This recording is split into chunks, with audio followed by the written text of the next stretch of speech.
Guys, my name is Jumaira. Welcome to my mini blog. এখন আমরা রওনা দিয়েছি এখন আমরা পাংখাচর থেকে রওনা দিয়েছি গোপালগঞ্জ যাওয়ার জন্য। আমরা এখন সবাই অনেক সৌন্দর্য রাস্তাটা, তারপরে এখানের গাছগাছালিগুলো কি সুন্দর। এখান থেকে যদি বিকালে হাঁটা হয় তাহলে কি না ভালো হয়, তাহলে রাত্রে যদি হাঁটা হয় তাহলে তো আরও ভালো। এখানে আপনারা যদি সবাই একবার আসতে চান তাহলে পাংখাচর অবশ্যই যাবেন।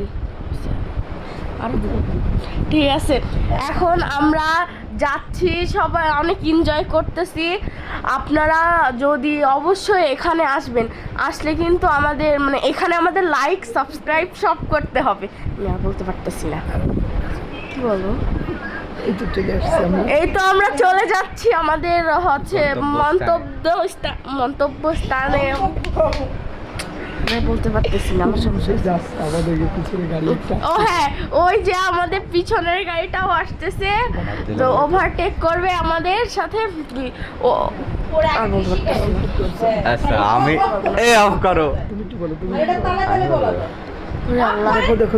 এই দেখো আমাদের পিছনের গাড়িটা, আমাদের লোকজন ওই গাড়িতে আছে, ওরা ওভারটেক করার চেষ্টা করতেছে, কিন্তু আমাদের করে দেবে আমাদের ওভারটেক। দেখা যাচ্ছে আসতেছে, ওই যে আমাদের হাই দিচ্ছে আমাদের লোকজন। দেখা যাচ্ছে ওই যে আমাদের লোক, এই যে আমি সাদা শার্ট, ওই যে আমরা